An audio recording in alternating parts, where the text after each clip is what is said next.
Los tanques rusos han entrado en Nueva York por sorpresa y controlan ya una quinta parte de la ciudad. Antes de comenzar, quiero aclarar que no se trata de la clásica Nueva York en Estados Unidos, sino de una pequeña localidad ubicada en la región ucraniana de Donetsk. Allí las tropas rusas libran una dura batalla desde hace ya varias semanas con un elevado costo material y humano. Putin ha decidido poner su atención en esta Nueva York y tomarla. Eso ya casi es una cuestión de tiempo porque las tropas han avanzado rápidamente. Una población de al menos 10,000 habitantes que ahora ya está al mando, cercada, rodeada por estos tanques de guerra. Esta ciudad fue fundada por inmigrantes alemanes con vínculos precisamente con Estados Unidos. La ciudad tiene una importancia muy grande para el Kremlin. ¿Por qué las tropas rusas han fijado su objetivo en esta pequeña localidad? ¿Qué significa esto para la región del Donetsk? La ofensiva de Rusia en esta zona que pareciera no muy grande, con una ubicación, eso sí, estratégica en Nueva York, no es, por cierto, un nombre común europeo. No es la clásica ciudad ucraniana que cuesta trabajo pronunciar. Nueva York suena bastante americano y tiene precisamente un trasfondo muy peculiar. Todo comenzó en el siglo XIX, cuando un oficial retirado, inspirado por la famosa ciudad estadounidense de New York, decidió nombrar a su propiedad Nueva York. Era una propiedad inmensa en ese entonces. Pues con el tiempo esa pequeña granja, extensión, atrajo a varios colonos menonitas alemanes que se asentaron a vivir allí y que desarrollaron la zona. Después, durante la Guerra Fría, en un intento de eliminar cualquier referencia occidental, el gobierno soviético renombró la localidad como Novgorodskoye, que significa precisamente nueva ciudad en ruso.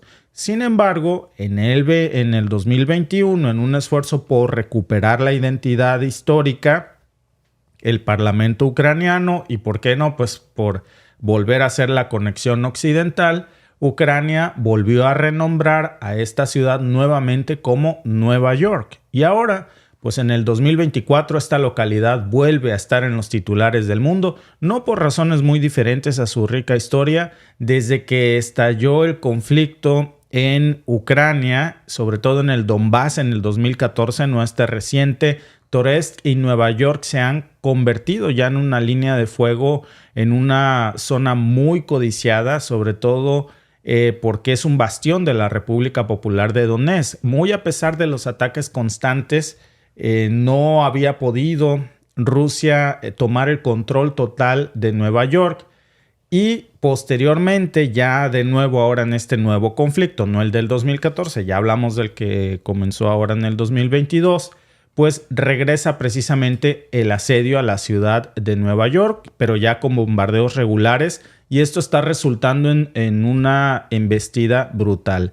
En abril del 2024, un ataque sorpresivo ya le había permitido a las fuerzas rusas capturar la localidad de Ocherentino, al sur de Toretsk. Habíamos hablado en ese entonces de cómo el primer asedio a Nueva York, Ucrania, había comenzado, y paralelamente esto se estaba desenvolviendo junto con la lucha en Chasiv Yar, al norte.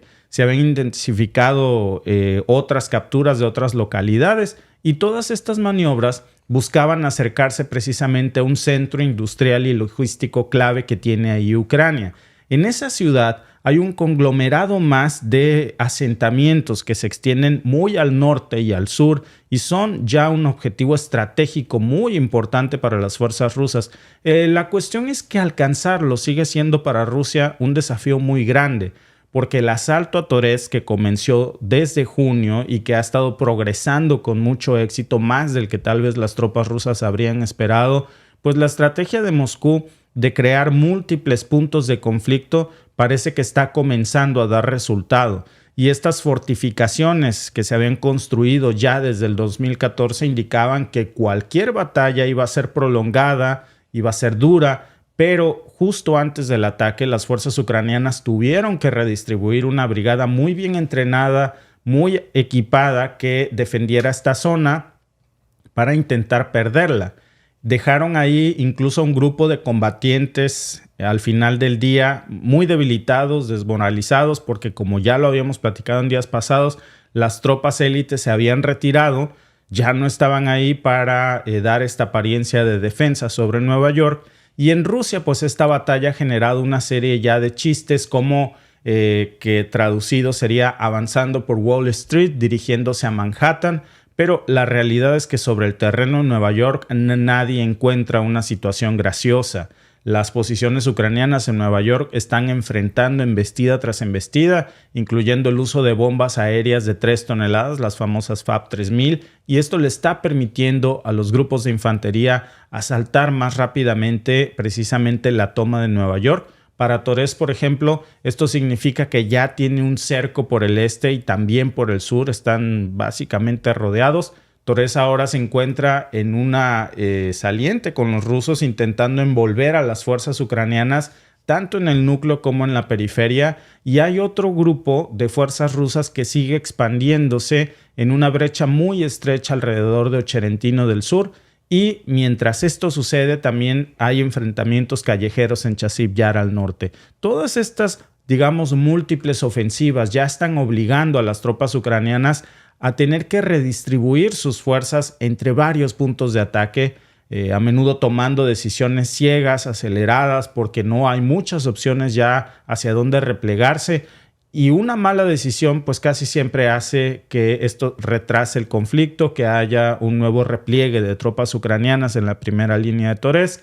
Y ya los comandantes ucranianos están enfrentando estas decisiones difíciles con reservas muy limitadas y tienen que considerar las amenazas no solamente ya en Torres, sino también en Voschansk, en Kupiansk al norte, un frente muy amplio ruso que se acerca en Zaporizhia al sureste, a las afueras occidentales de Donetsk, y el objetivo final de las tropas rusas parece cada vez más claro. Se trata de cortar la salida de Torres, de avanzar hacia las afueras del sur, de la vasta aglomeración que tuvieron en algún momento las tropas ucranianas en estas regiones, y aquí ya lo que buscan es rodear y participar en combates urbanos en una ciudad que alguna vez, por cierto, fue el corazón del levantamiento del Donbass, con un simbolismo muy poderoso que va incluso desde su nombre, Nueva York.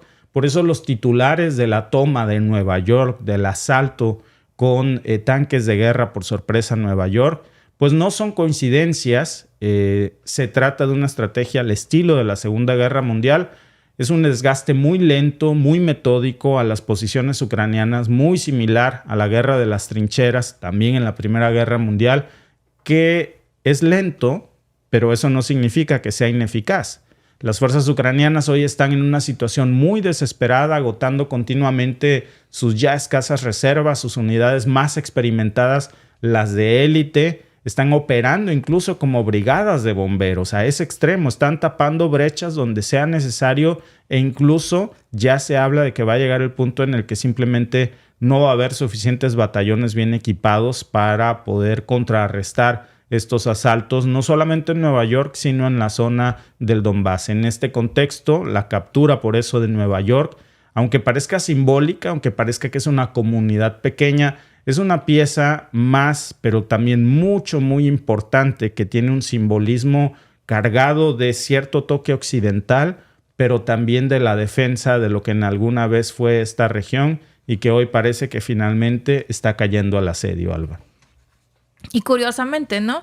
Es como darles otra cachetada con guante blanco al tomar una ciudad tan simbólica, como bien lo decías, con un nombre muy del estilo americano, no del estilo... Y cuando me refiero a americano, es como muy del tipo de nombres que se pondrían en el continente americano, para que estemos claros en eso. Sino que no es un típico nombre que sea ucraniano o que sea de ascendencia rusa, o que podríamos decir, no, pues es que parece ser como una composición de vocablos húngaro que están muy cerca. No tiene nada que ver su composición fonética con lo que estamos acostumbrados a escuchar de las ciudades por allá. Luego que, como bien dices tú, ¿no? Que se teme que muy pronto no tengan el armamento suficiente las tropas, que no estén tan bien equipadas, pues es algo que desafortunadamente parece que va a llegar a un punto, porque vemos cómo se vuelan trenes que traían tanques de guerra, cómo se vuelan accidentalmente varios depósitos de armas que había en varios países aliados de la OTAN en su propio territorio, como también se destruyen los aviones que luego salió disque Zelensky a decir que no, que eran réplicas exactas, que eran clones, que están en unas cuevas. Pero también estamos viendo cómo se destruyen vías férreas, cómo se destruyen aeródromos, cómo cada vez es más difícil que entre las armas que está pidiendo Zelensky a sus aliados. Es cada vez más difícil y cada vez los van acordonando más en una zona, cada vez se van replegando más. Dicen que son repliegues estratégicos, no voy a cuestionar eso, pero estratégicamente se van replegando y Rusia va avanzando y los va acordonando en una zona muy pequeña. Ya cada vez van replegándose más hacia el centro. Y esta guerra ya está cargada de simbolismos, Alba. En el segundo día de la cumbre de la OTAN, los titulares en el frente es que las tropas rusas entran en Nueva York. Tiene cierto simbolismo, claro. Un mensaje muy poderoso, muy fuerte. Por cierto, de eso se trata la encuesta de esta mañana, tardes ya aquí. ¿Por qué crees que Rusia toma Nueva York en Ucrania? ¿Por un simbolismo histórico, por una estrategia militar o por recursos naturales? Vamos a hablar de esto en un momento, pero antes vamos a hablar también de dos temas más. Las tropas israelíes han ordenado la evacuación total de Gaza y lo que viene en las siguientes horas es grande, es algo que seguramente no ha tenido precedentes porque tampoco se había tenido el precedente de una evacuación total de toda Gaza y ya hay reacciones, ya hay notas al respecto. Pero fíjense que aunque ustedes no lo crean, la capital mundial del robo de vehículos, el lugar del mundo ya entre el top 10 en donde más vehículos se roban. Si tú quieres que tu vehículo esté inseguro, vente a Canadá. No es México, no es Colombia, no es Venezuela, no. Canadá ya se ha convertido precisamente en la capital mundial del robo de autos. ¿Cómo pasamos a esto?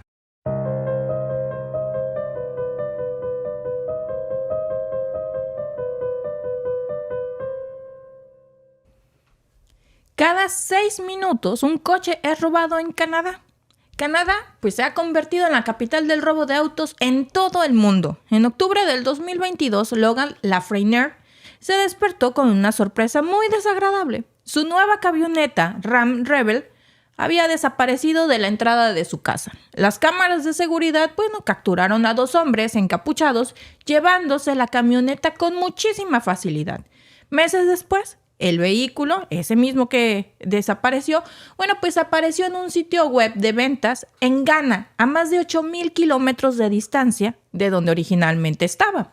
Y no es un caso aislado, desafortunadamente. En el 2022 también más de 105,000 autos fueron robados en Canadá, lo que equivale a 1 cada 5 minutos. Incluso el ministro de Justicia Federal sufrió el robo de su Toyota Highlander 2 veces. No.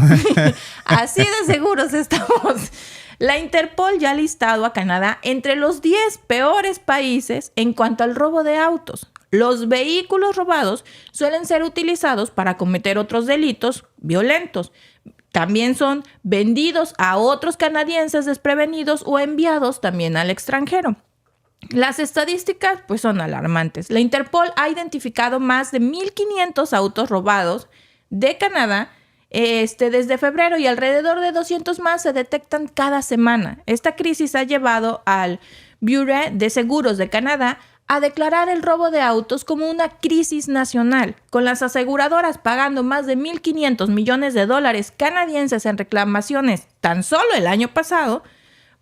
Ellos no están muy contentos. Ante esta situación, las autoridades han emitido numerosos boletines públicos sobre cómo proteger nuestros vehículos. Algunos canadienses han tomado medidas extremas, como instalar rastreadores en sus autos o contratar seguridad privada. Newman Camp de Mississauga, comenzó un negocio de instalación de volardos retráctiles después de que él y su hermano fueron víctimas de robo de autos también. Estos volardos son similares a los que se ven en los bancos y en las embajadas. Están diseñados para disuadir a los ladrones. Después de un intento de robo en su casa mientras su familia dormía, Cam vendió sus autos de lujo y se quedó solo con 2 vehículos modestos. Su negocio ha prosperado con muchos clientes compartiendo historias similares de invasiones domiciliarias. La magnitud de los robos en Canadá sorprende, dado que su población pues, es menor que la de Estados Unidos y el Reino Unido y otros países con altas tasas de crimen. Honestamente, no somos ni 40 millones viviendo en Canadá, pero ya somos la capital del robo de autos. Pues mira, Alba, déjame mostrarte que se los estaba poniendo yo ahí un poquito en pantalla, pero quiero que veamos cómo lucen los autos en espacios públicos. Esto que les vamos a mostrar, por cierto, está aquí a unos minutos de nuestra casa. Es un lugar que se llama Blue Mountain. Nos encanta ir ahí en invierno. Pero vean cómo tenemos, mejor dicho, que dejar nuestros autos en los lotes, en los... como le dicen nuestros amigos colombianos, los parqueaderos, en los estacionamientos, por la psicosis de que sabes que te lo van a robar incluso afuera de tu casa, sí. en tu propio... segundos. Sí, en tu driveway. So check this out, we're in Collingwood. This gentleman's from the city. He's got some anti-theft devices. Look at this. And I'm not even blaming him. He's so nervous about theft that's been taking place in Toronto that this is the precautions he takes outside of the city. Nice truck. Canada's in trouble, guys. How do we fix it? Pues sí, claro. Sí. Y sobre todo la psicosis porque ese es el tipo de carros que más se roban. Las camionetas, famosas camionetas de batea que nosotros conocemos son las que más se roban. Bueno, la primera, como están viendo en pantalla, es la Honda CR-V o la CR-V, los Lexus, las Ford F-150, el Honda Civic, la Toyota Highlander, la Ram 1500, la Chevrolet, la GMC, la Silverado, la Sierra 1500, el Honda Accord, el Jeep Grand Cherokee y la Toyota RAV4. Son los 10 más robados de Canadá. A nuestro vecino de enfrente y a otro vecino de la vuelta le robaron una Silverado y una Sierra. De afuera de su casa. O sea, ya es una cosa, ¿verdad, Alba? Insoportable. En lo que llevamos aquí hablando de este nuevo tema, ya se robaron un auto. Y ahorita en los próximos 3 minutos se van a robar otro. Cada 6 minutos se están robando un carro en Canadá. ¿Quieres que te roben el auto en Canadá? Cómprate una camioneta de batea, como le decimos, una Lobo, una Ram, que son las que usualmente utilizan para los trabajos de construcción. O cómprate una Honda, cualquiera que quieras, o un Lexus, que son los de más alta gama en la línea, el Lexus, que son los que se están robando. Pero Canadá en este momento tiene una tasa de robos de autos de 262.5 por cada 100,000 personas, superior a las que tiene Inglaterra y también Gales y cercana a la de Estados Unidos. Pues la pandemia ha exacerbado el problema, con una escasez global de autos que ha aumentado la demanda de vehículos usados y nuevos, pues entonces es más fácil robarlo. Y esto ha hecho pues del robo de autos una fuente de ingresos importante para los grupos del crimen organizado. El modo de operación de los puertos en Canadá también contribuye a la vulnerabilidad. La atención se centra más en lo que entra al país que de lo que sale, lo que facilita, por supuesto, la exportación de vehículos robados. En un esfuerzo supuestamente por combatir el problema, la policía de Toronto recuperó 1,080 vehículos en una investigación de 11 meses. Eso es nada, eso es lo que se roban en medio día en el país. Claro, 11 meses para solo recuperar 1,000 vehículos, es nada. Bueno, ponte que en una semana. Pues sí, pero bueno. Entre diciembre y marzo se encontraron casi 600 autos robados en el puerto de Montreal. Sin embargo, pues la gran cantidad de mercancías que se mueven a través de estos puertos hace que estas operaciones sean difíciles de realizar.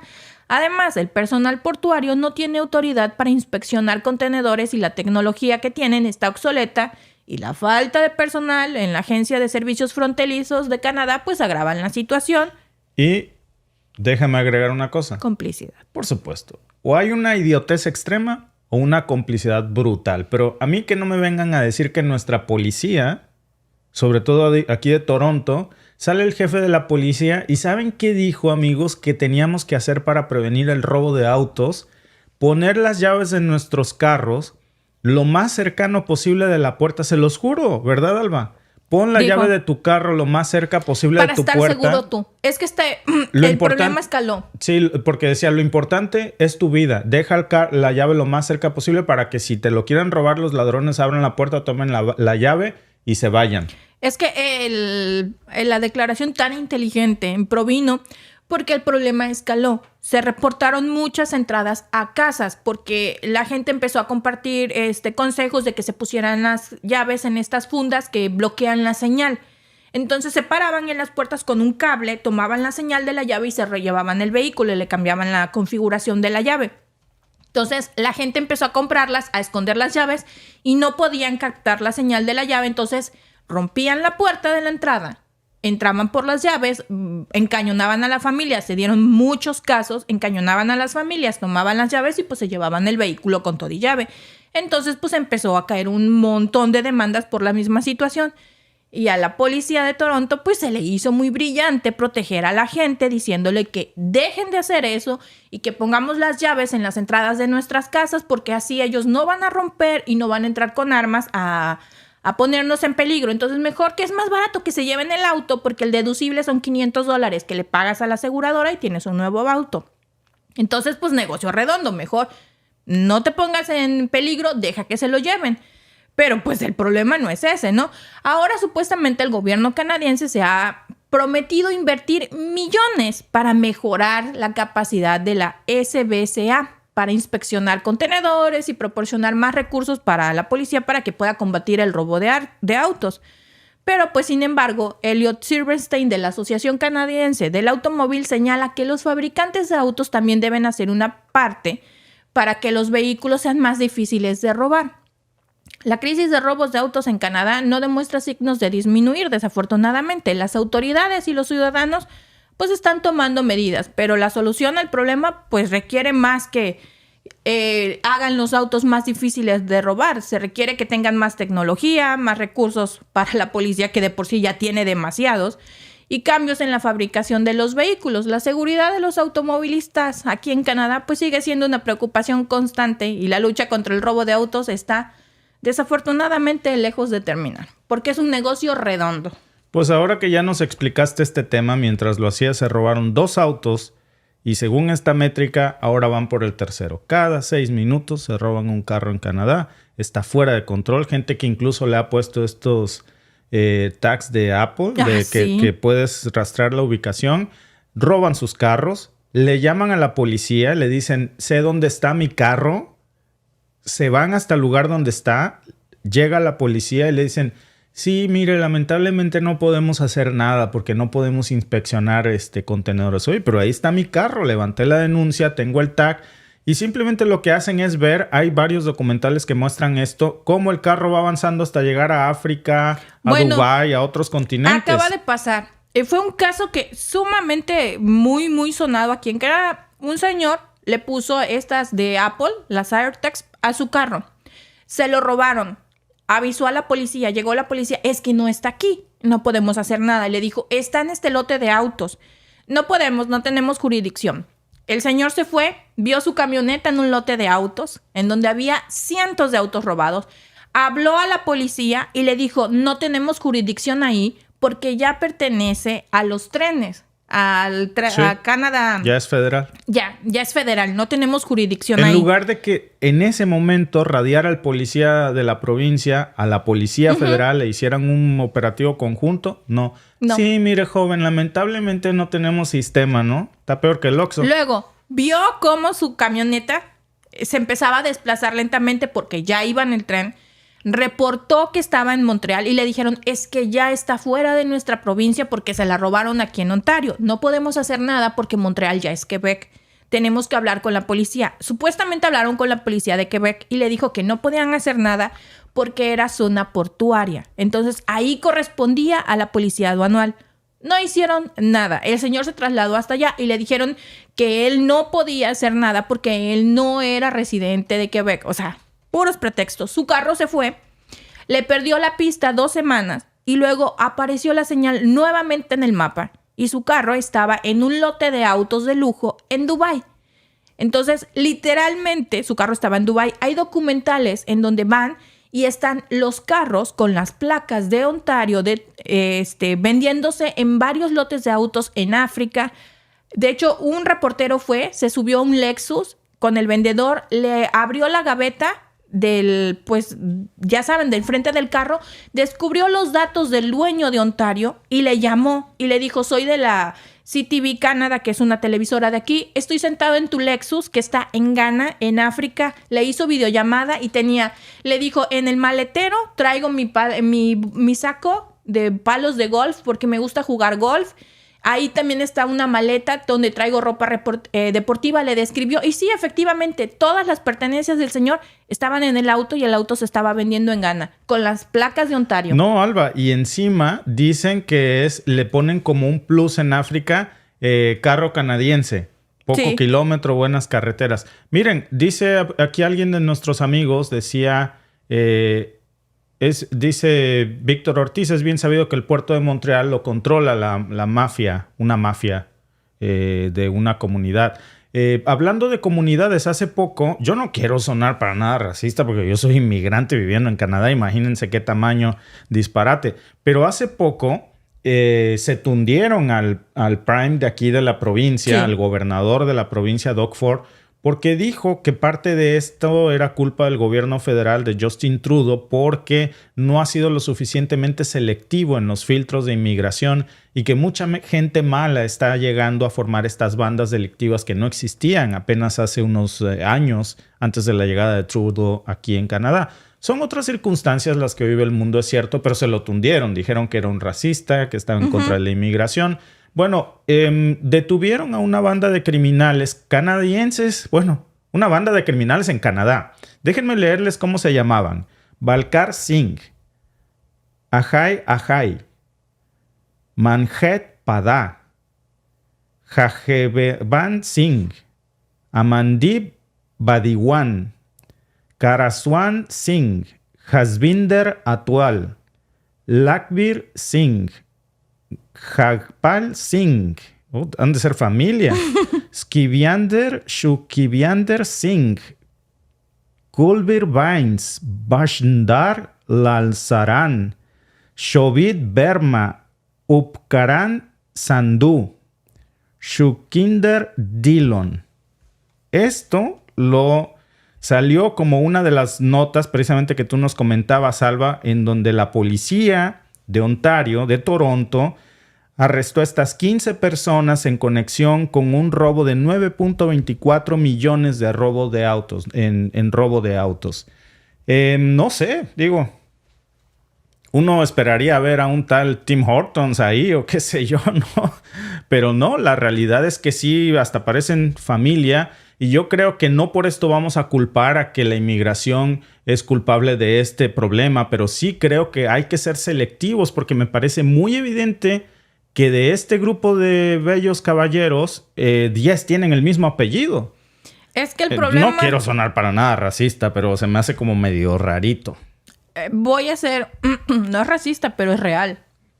A nosotros, los que vivimos en el mismo continente, nos ponen un montón de requisitos, porque hasta nos piden que demostremos que en nuestros países no tenemos, pero ni un solo problema con la ley, que nunca hemos tenido, pero ni una multa de tránsito prácticamente. Nos piden mucha documentación y dices, está bien, porque si tú quieres ir a otro país, el país al que vas tiene el derecho a decidir y tiene derecho a preguntarte todos tus antecedentes, porque quieres ir a un nuevo país y ese país debe de ser selectivo. Entonces, ok, entiendo ese punto y tú das toda la información.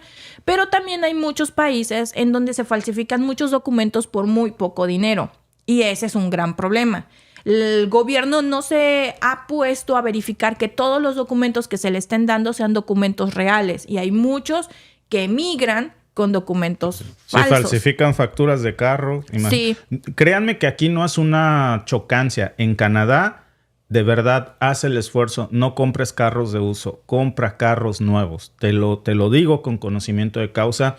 Al final, vas a ir a una agencia cada 2 semanas, vas a pagar $50, $200 por un carro, pero es mejor que al final acabes pagando más por algo que sabes que es tuyo. Vimos también otra nota de una persona que fue a una agencia a comprar un auto seminuevo. La agencia le vendió el auto seminuevo, le refacturó, pues por decirlo aquí, que en realidad aquí es un papelito verde que se llama ownership. Y al final resultó que el carro era robado. El tipo sigue lamentablemente pagando una deuda del banco por ese carro que le vendió la agencia seminuevo. Y el carro ya fue incautado porque le vendieron un auto robado y la agencia dice que no tiene responsabilidad.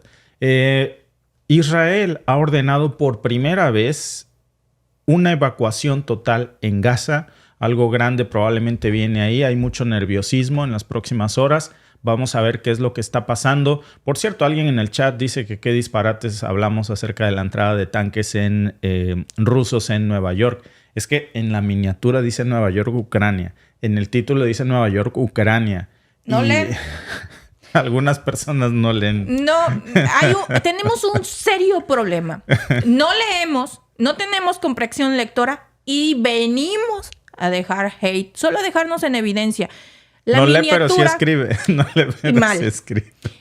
La miniatura lo dice, el título lo dice. No lees todo y te vas como bala y solo te quedas en evidencia. A leer, mis amores. Bueno, ¿qué pasa en Israel, amigos? Es muy grave lo que está sucediendo ahí en estos momentos.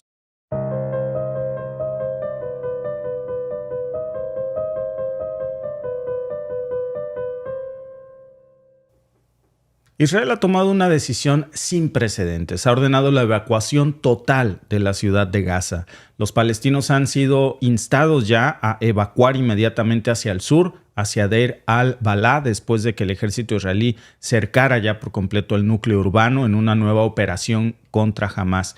Dice, y esta es la declaración, la ciudad de Gaza será una peligrosa zona de combate. Eso es lo que están advirtiendo varios folletos que están siendo lanzados por las fuerzas de defensa de Israel. Esta es la primera vez que Israel realiza una solicitud de este tipo, diciendo que si se quedan, pues sus vidas corren peligro, aunque corren peligro en cualquier lugar de Palestina. Pero esto ocurre en medio de una de las campañas militares más agresivas que se han llevado en los últimos años. ¿Cómo va a afectar esto a los 200,000 palestinos que aún siguen viviendo en el norte de Gaza? Porque no hay opciones ya a dónde ir. Cualquier campo de refugiados es bombardeado, las escuelas de la ONU están siendo bombardeadas. ¿A dónde van a ir? ¿Es una táctica de guerra o es un intento desesperado por frenar la resistencia ante el avance de Israel o por desalojar Gaza por completo y ocuparla con colonos israelíes, como ha pasado en Cisjordania? Horas después de un ataque aéreo israelí que mató, por cierto, a más de 2 docenas de personas que estaban en un campamento de refugiados, las fuerzas israelíes continuaron su ofensiva en el norte y en el centro de Gaza. Hamás informó que la campaña israelí reciente ha matado a más de 60 palestinos en las últimas horas, entre ellos mujeres y niños, en un ataque aéreo que alcanzó este campo de refugiados que estaba justo frente a una escuela en Abasán. Y a diferencia de lo que está pasando en Ucrania con el hospital infantil, la ONU no habla de esto, a la OTAN no le importa, Estados Unidos se calla, Reino Unido y Francia también, y nadie, ningún país está levantando la voz frente a esto que ha provocado la muerte de al menos 29 personas solo en este lugar. Israel dice que el incidente ocurrió al alcanzar con una munición de precisión a un combatiente de Hamás que estaba involucrado en un ataque previo contra Israel, pero las repercusiones han sido devastadoras para los gazatíes. Las fuerzas israelíes han intensificado su incursión en 2 distritos de la ciudad de Gaza, realizando registros casa por casa. Los residentes han reportado ya en redes sociales que las tropas israelíes están patrullando la carretera principal hacia la costa con francotiradores que están apostados desde los tejados de edificios precisamente ubicados ahí en la sede de la ONU, de la Agencia de la ONU para los Refugiados Palestinos. Y en un comunicado el ejército israelí dijo que sus operaciones estaban dirigidas contra terroristas de Hamás y de la Yihad Islámica, que supuestamente utilizan esas instalaciones de la ONU para sus ataques. Imagínense, ya la ONU es parte de Hamás según Israel, pero la realidad parece ser otra. En los últimos días se han reportado múltiples ataques contra escuelas utilizadas como refugios. Desde el sábado ha habido 4 ataques a estos refugios que resultaron en numerosas muertes, bombardeos a instalaciones de la ONU en donde había miles de personas refugiadas buscando protección de estos intensos combates, y ahora se les pide pues que desalojen. Israel instó el miércoles a evacuar la ciudad de Gaza. El ejército mantiene allí una feroz ofensiva contra el movimiento islamista palestino Hamás tras más de 9 meses de una guerra que ha asolado el territorio. En los últimos días, las tropas israelíes reanudaron sus operaciones en el norte de la Franja de Gaza, tras afirmar en enero que había desmantelado el comando de Hamás en esa zona.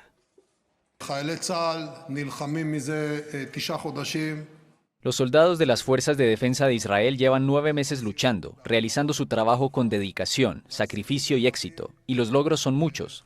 Hemos eliminado o herido al 60% de los terroristas de Hamás. Hemos desmantelado los 24 batallones o la gran mayoría de ellos.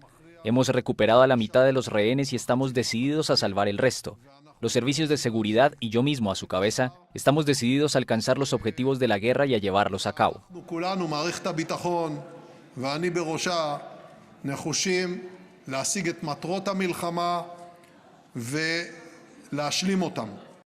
En Octavillas, el Cuerpo Armado instó el miércoles a todas las personas presentes en la principal ciudad de la franja a abandonar la urbe y dirigirse hacia el sur a través de corredores de seguridad. El jefe de la Agencia de la ONU para los Refugiados Palestinos advirtió que ya no hay lugar seguro en el territorio, gobernado por Hamás desde 2007 y donde el 80% de los 2.400.000 habitantes han sido desplazados. Según fuentes médicas, al menos 4 palestinos murieron el miércoles en bombardeos israelíes en Nuseirat, en el centro, y otros 2 en Han Yunis, en el sur. Pues esta evacuación forzada de Gaza ya está dejando muchas dudas sobre a dónde van a ir estas personas si no hay un solo rincón seguro en todo Palestina en donde no puedan ser bombardeados niños, mujeres, refugiados. La desesperación y el sufrimiento de los palestinos que están atrapados en medio de este conflicto es enorme. La comunidad internacional se queda totalmente callada. La ONU no tiene un foro para esto. Las potencias mundiales tampoco hablan de esta situación y el escenario en Gaza es muy complejo y devastador. A diferencia de Ucrania, que hoy nos están vendiendo ese desastre como la peor panacea que ha existido, cosas peores pasan cada hora en Gaza y el mundo calla. No digo que un conflicto no se agrave por existir, digo que hay otros peores y el mundo es cómplice. La situación humanitaria es muy crítica aquí, miles de personas desplazadas buscando refugio en instalaciones que no son seguras, los bombardeos continuos a campos de refugiados, a escuelas de la ONU, a oficinas de paz, en donde ya no hay un solo lugar seguro a donde puedan acudir, Alba. Y es sumamente triste porque lo decíamos, la vida de los civiles inocentes vale lo mismo en Ucrania, en Rusia, en Estados Unidos, en Canadá, en Palestina, en donde sea, son víctimas. No todos los ciudadanos de Palestina pertenecen a este grupo armado. No todos son Hamás. Palestina no tiene un ejército, Israel sí. Los campos de concentración en donde, pues ya son campos de concentración, los campos de refugiados, utilizan el pretexto de que había uno supuestamente de Hamás ahí, bombardean el campo, pero nunca presentan una prueba de que efectivamente hubiera una persona de estas dentro de ese campo de refugiados, pero asesinaron a cientos. Atacan escuelas que dicen que porque las están utilizando como escudos, pero tampoco muestran una sola evidencia de que efectivamente hubiera una de estas personas ahí, pero sí matan 30, Alba, 40 niños. Pero aunque la hubiera, mira cómo se están tundiendo ayer a Rusia en el Consejo de la Seguridad de la ONU, que yo lo aplaudo, qué bueno, ojalá fuéramos así para todo, porque se le está implicando en el bombardeo de un hospital infantil que estaba a un lado de una planta de producción militar y a otro lado, justamente enfrente, de equipo antiaéreo occidental que viola las disposiciones internacionales. ¿Por qué en el caso de Gaza, aun cuando hubiera un miembro de Hamás, hoy en la lógica nos dice, si ayer en la ONU Rusia está diciendo, no, yo no fui porque ni lo quiera Dios, que me culpen de eso porque no me la acabo. Israel dice, sí, yo fui, ¿y qué? ¿Tienes algún problema? No, patrón, como usted ordene. Ah, bueno, pues órale. Ahuecando el ala, vete ya a fregar a Rusia, a mí no me molestes. Sí, es el famoso doble rasero que decíamos. Para un lado se carga mucho la historia y para el otro parece no importarle. Y ahí valen exactamente lo mismo, las vidas ucranianas y las vidas palestinas. Pero pues parece que de un lado los intereses son mucho más fuertes y pesan más. Porque bien decíamos ayer que dijo Netanyahu que no va a parar su avance hasta conseguir su objetivo. ¿Cuál es su objetivo? ¿Matar a todos los gazatíes? Pues ya está muy cerca de serlo. Pues sí, pues ya, mira, le quitaron tierra a Siria, le quitaron tierra a Líbano, pues qué mejor que no exista Palestina, digo, como para cerrar el círculo precisamente de esto que no sabemos a dónde puede llegar. Claro, dice nuestra amiga Sonia Lanís, la vida no es justa, pero es la vida y hay que estar preparados para estos cambios desastrosos que nos está tocando vivir. Lamentablemente. Y tratar dentro de lo que podamos y dentro de nuestras trincheras, mientras no nos censuren las pocas opciones que tenemos, levantar la voz y pedir justicia y pedir que se respeten la vida de los inocentes en cualquier parte del mundo, sin importar la bandera, el color de piel, la preferencia religiosa. Donde hay inocentes, debe de haber justicia. Y en muchos de estos conflictos hay muchísima gente inocente que está pagando con su vida algo que no tienen la culpa. Como hablábamos de todos los ucranianos, nadie les ha preguntado a ellos qué quieren. Se le ha preguntado a Zelensky. Hemos visto ucranianos que están buscando salir desesperadamente y son detenidos. Y regresados y forzados a pelear. Exacto. Entonces dices, ¿dónde está la justicia para ellos? Ellos no quieren este conflicto. ¿Por qué los están obligando? Y es que es muy fácil decir hasta que el último ucraniano quede. Que decían, esto podría considerarse un exterminio étnico, también como en Gaza. El detalle es que están siendo muy cuidadosos. Están dejando a mujeres y niños. Claro. Solo están regresando a hombres. Entonces es una jugada muy inteligente para no calificarlo como un genocidio. Y la narrativa ayuda mucho. Claro. Siempre que se utilizan a los medios de comunicación de manera propagandista, pues ayuda mucho a cambiar los matices. Por ejemplo, hoy nos están vendiendo hasta por la cocina el desastre tan horrible, porque fue horrible lo que ocurrió en el hospital infantil de Ucrania. Nadie querría que alguno de nuestros hijos hubiera estado ahí, pero tampoco en las escuelas y en los hospitales de Gaza, en donde todos los días pasan este tipo de cosas y el mundo calladito.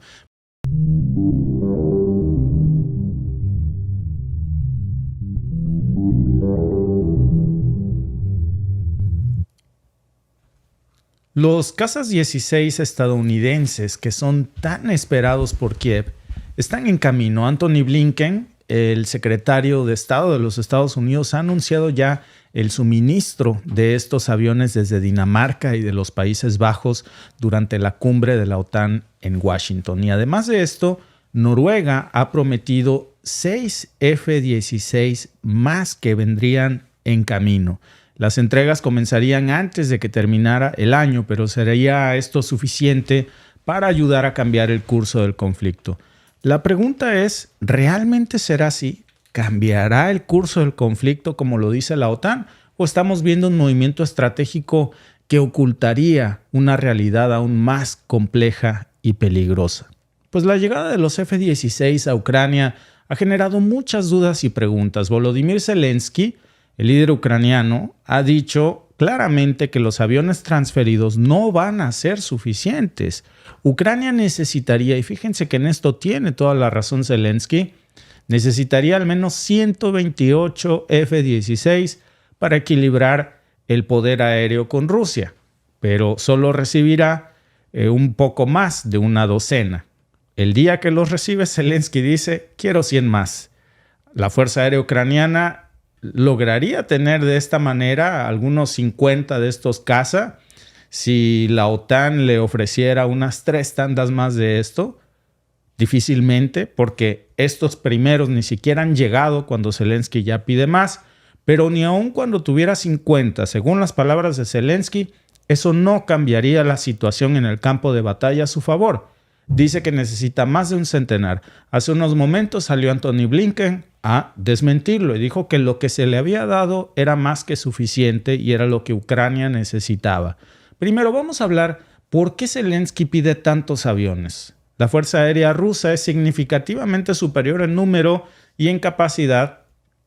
Y honestamente, no importa si alguien tiene algún bando en el conflicto, es ingenuo pensar que una decena de F-16 podrían enfrentar a la Fuerza Aérea rusa. Es como si pensáramos que una decena de Su-34 cambiarían el conflicto y podrían vencer a la Fuerza Aérea estadounidense. Esto no es así.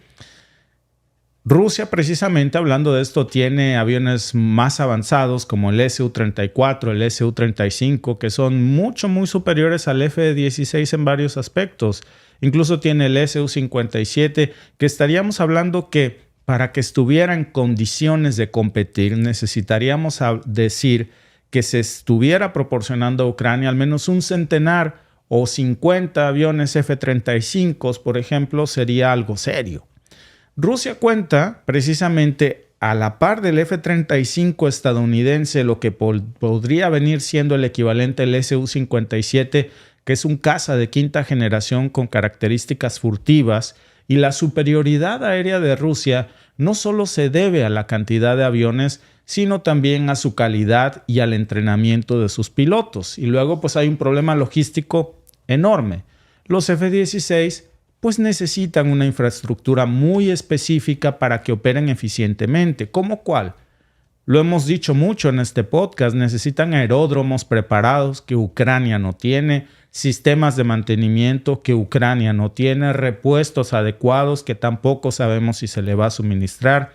Actualmente Ucrania no tiene ninguna de estas infraestructuras que son necesarias para mantener estos aviones en condiciones óptimas. Incluso hace unos momentos leía yo una declaración de Verkhovna Rada y también de Mariana Besuglaya, que son parlamentarias rusas, que dijeron que los aeródromos ucranianos no estarían listos para recibir y dar el servicio al F-16. Esta última, por cierto, sería ucraniana. Y esta infraestructura, la de los aviones que estarían estacionados, pues como toalleros caros, incapaces de cumplir su propósito en el combate, porque aún suponiendo que se les diera el mantenimiento adecuado, ¿quién los va a pilotear? Si no hay pilotos en estos momentos que estén entrenados en Ucrania al 100%.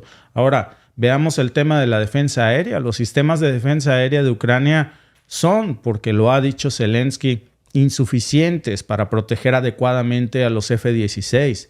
Rusia tiene sistemas avanzados como el S-400, que es considerado uno de los sistemas de misiles tierra-aire más efectivos del mundo.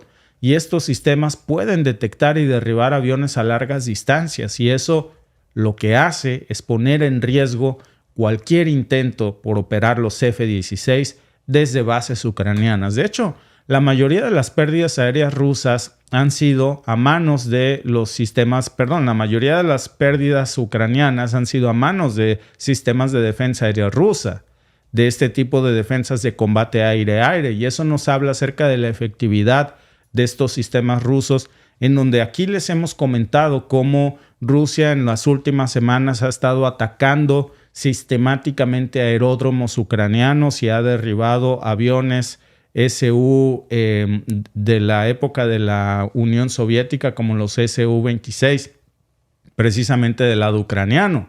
Además, el tiempo de la formación para los pilotos ucranianos es algo de lo que también hemos comentado aquí, que es algo que simplemente no nos explicamos cuando leemos esta nota, porque los pilotos ucranianos, muchos de ellos pues sí tienen una preparación, son pilotos, pero ninguno tiene preparación para volar los F-16, por una sencilla razón, porque Ucrania jamás ha tenido de esos. Entonces, se necesitaría tiempo, mucho tiempo, entrenamiento adecuado para que los pilotos ucranianos no solo se familiaricen con el sistema y las tácticas del F-16, que son muy distintos a la fuerza aérea escasa que hoy tiene Ucrania, sino que aparte necesitarían acumular horas y horas de experiencia, que es no solo costoso en términos económicos, sino también lleva un tiempo mucho más grande que un entrenamiento de un par de meses. El último detalle, si la OTAN decidiera operar estos aviones desde sus propias bases, que yo creo que podría ser lo lógico, si realmente lo que Biden dijo, lo que Blinken anunció, es que esos F-16 ya están en estos momentos, mientras hablamos, volando hacia Ucrania, pues seguramente Rusia los está operando, los está esperando ya en el momento en el que crucen a espacio aéreo ucraniano para derribarlos. Pero la otra cuestión, aun cuando no lo logren hacer, ¿quién va a pilotear esos aviones y en dónde los van a guardar si Ucrania no tiene aeródromos para F-16?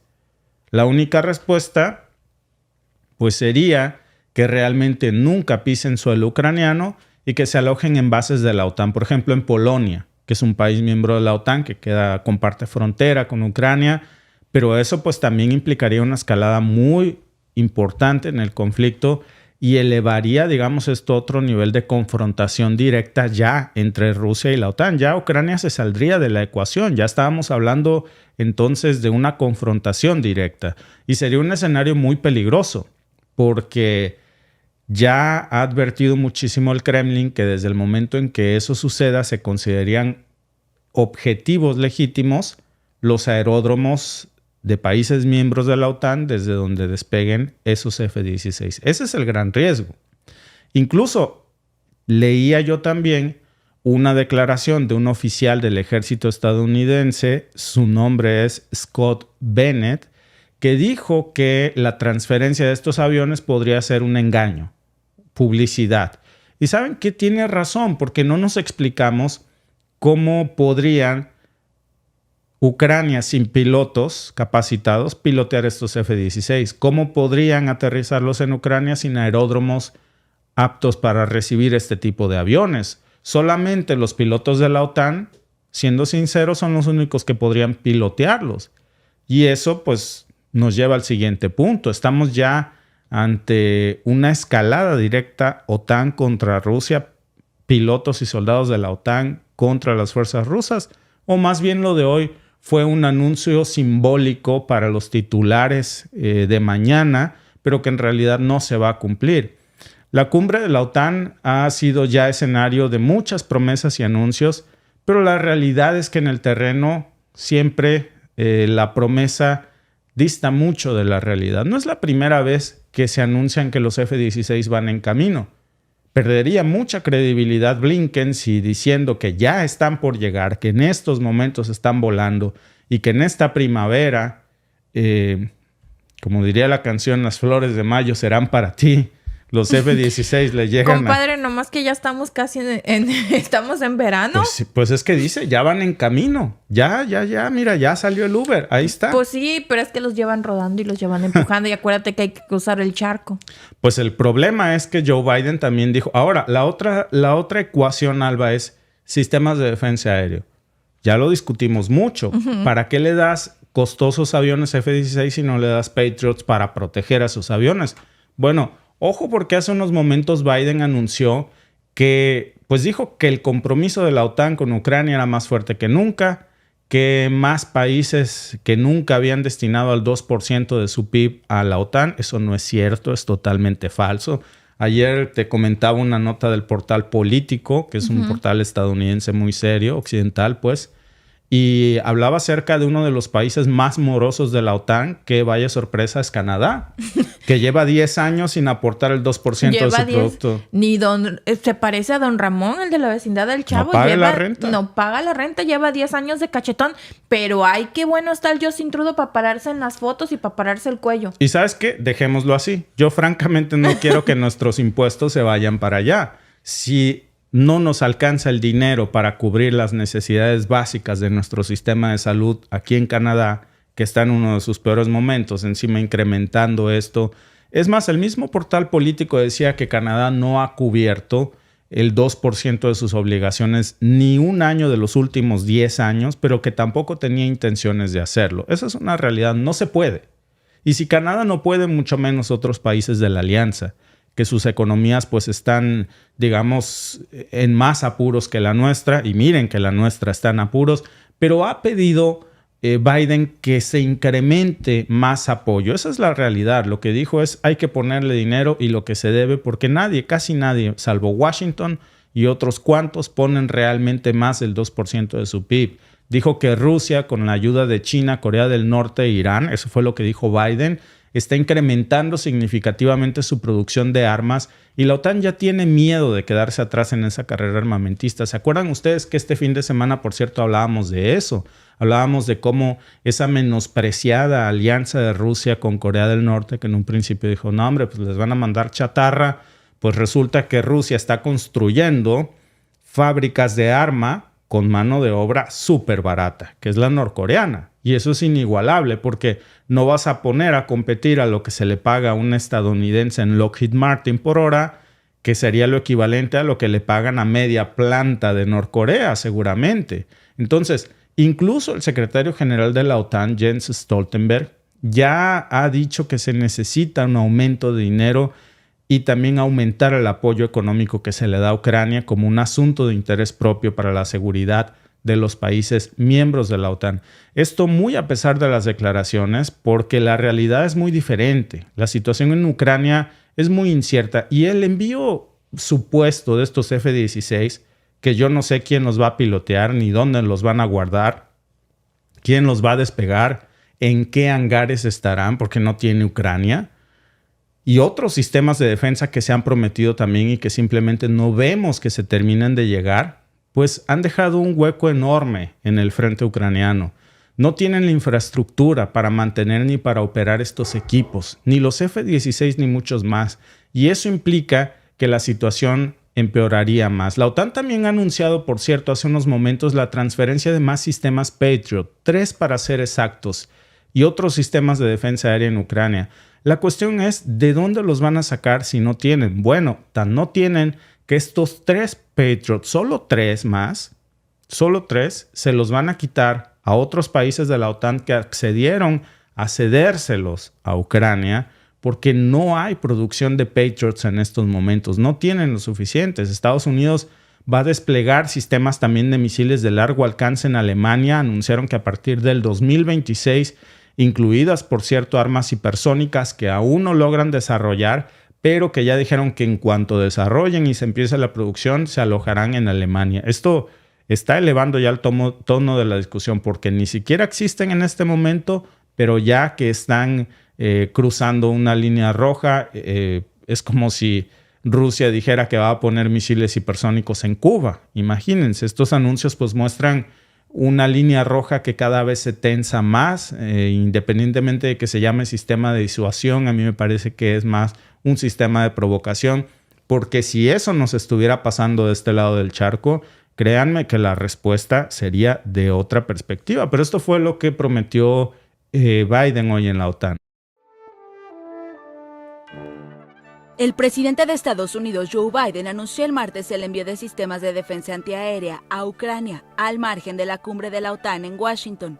En un comunicado conjunto, varios países de la alianza militar confirmaron el envío de un total de 5 de estos sistemas, incluidas 4 baterías Patriot y misiles tierra-aire, particularmente eficaces para interceptar misiles balísticos rusos.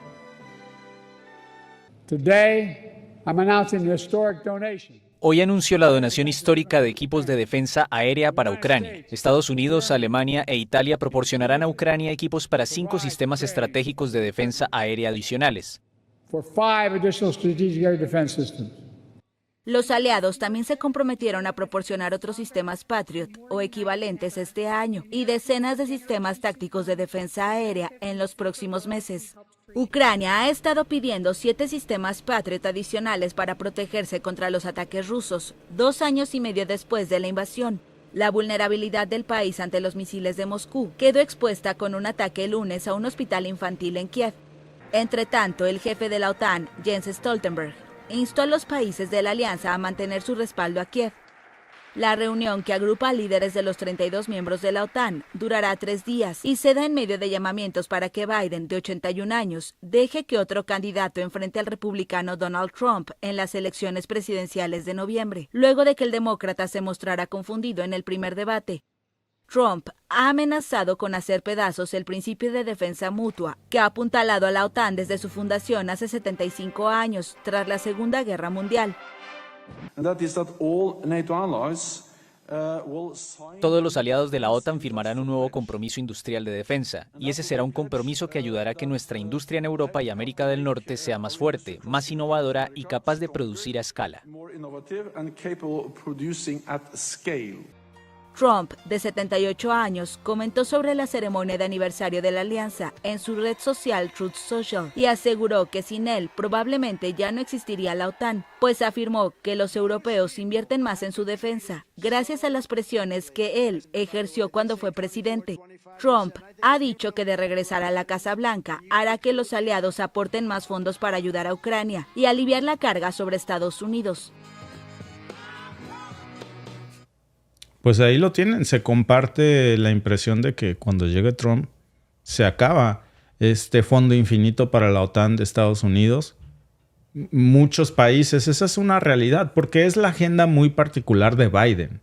No Sí. es la agenda de Estados Unidos. Es la agenda muy particular de su propia administración, porque llegando Trump ya dijo, eso se acaba. Conmigo ni un paso ni un peso. Que se olvide Zelensky de que llegando a Washington se va a ir con $60 mil millones. Eso no va a pasar.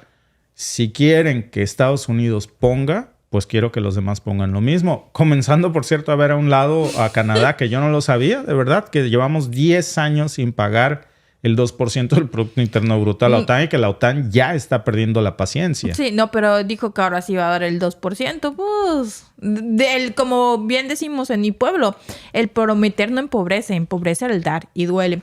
Pero a mí me llamó la atención que dijeron que si no le daban los Patriots a Ucrania, le iban a dar algo similar.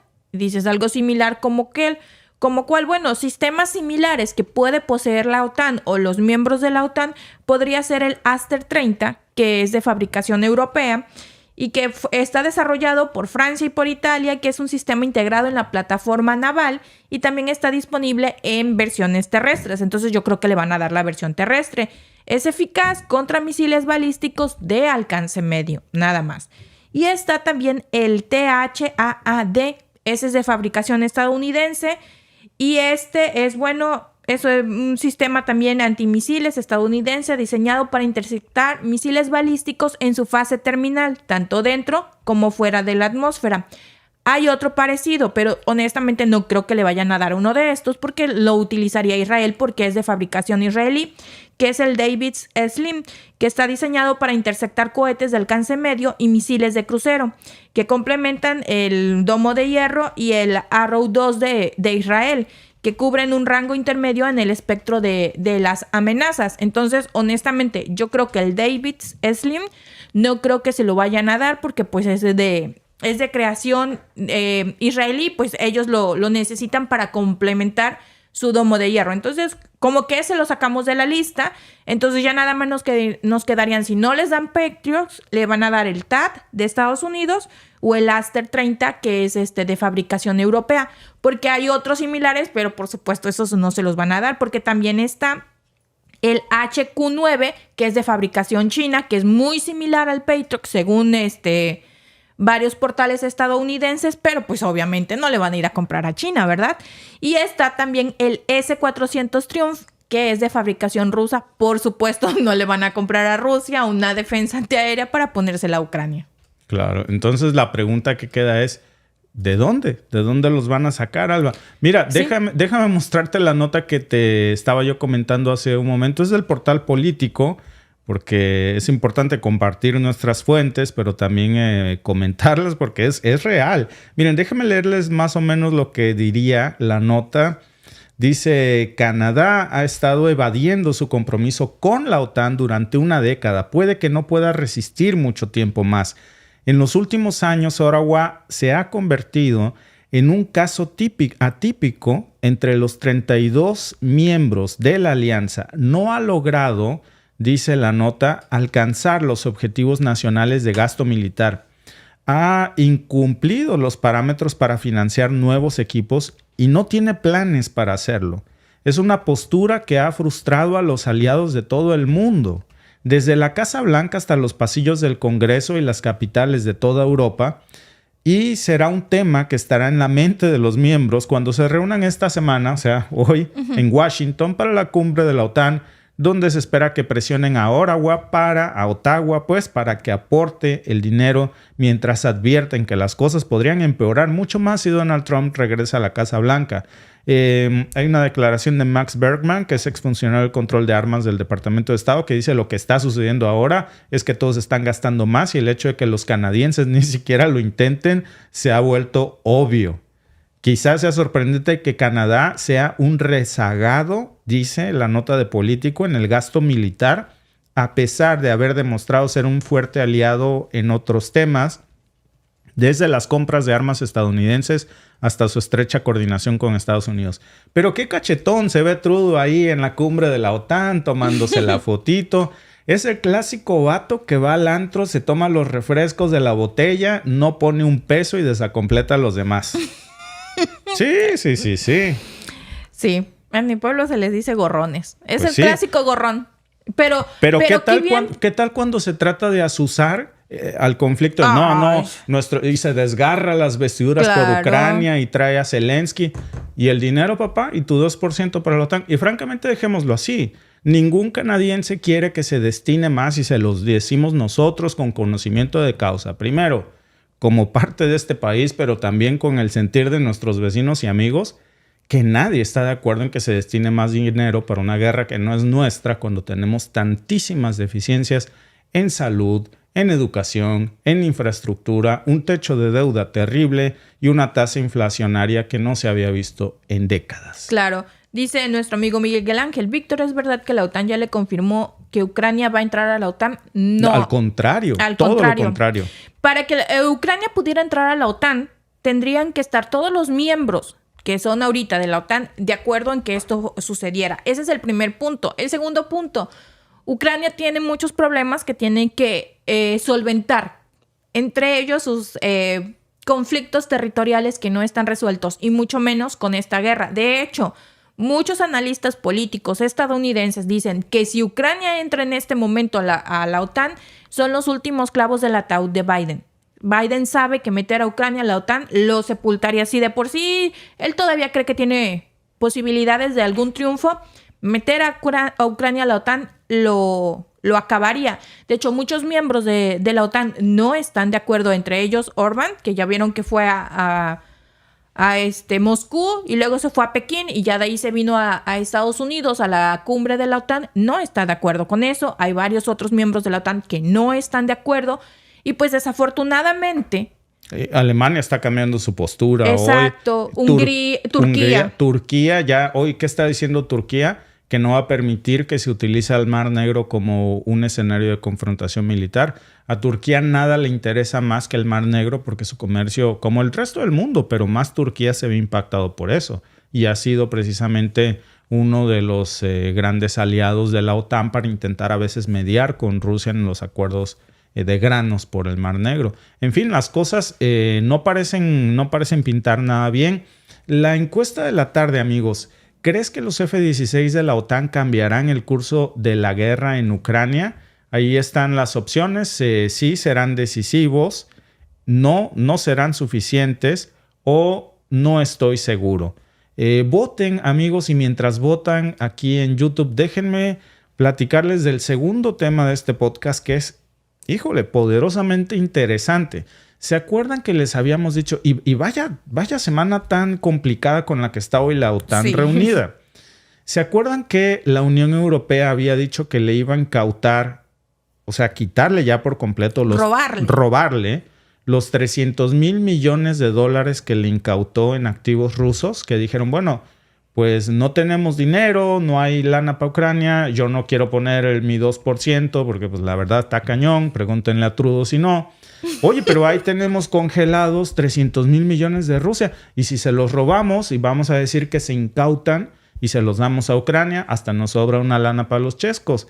Bueno, nos levantamos el cuello con camisa ajena. Claro, y hasta le sobra dinero. Sí, claro. Pues ya eso estaba en camino, ya prácticamente la noticia había sido esa, pero un poderosísimo aliado de Rusia que no se esperaba, sale a manotear la mesa, que conste que no fue China, y dice, si tú te atreves a dar ese paso, entonces yo le pego al talón de Aquiles de la economía europea.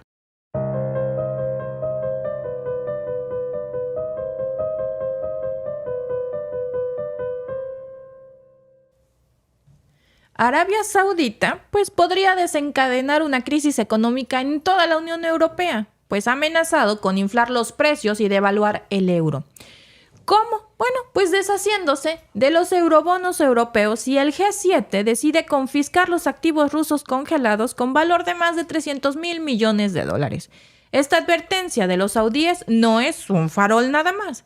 ¿Qué implicaciones tendría esta medida para la economía global y para la estabilidad de toda la región?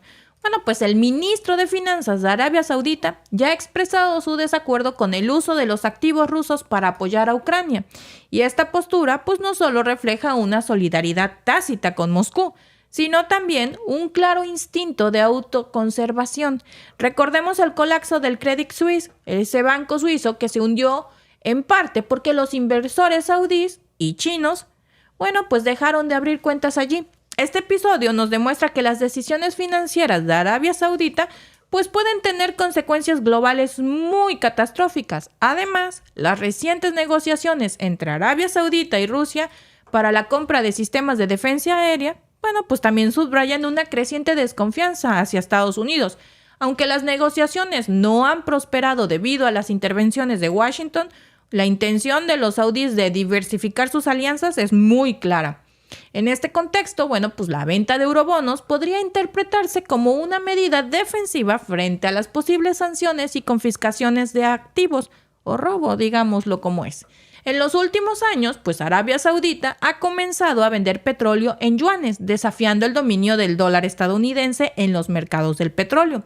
Aunque Estados Unidos sigue siendo un actor muy crucial en la economía global que no se puede negar, la influencia del yuan pues está en aumento también. Esta diversificación en las transacciones internacionales pues refuerza la posición de Arabia Saudita como un jugador clave en la economía global que es capaz de influir en los mercados financieros europeos.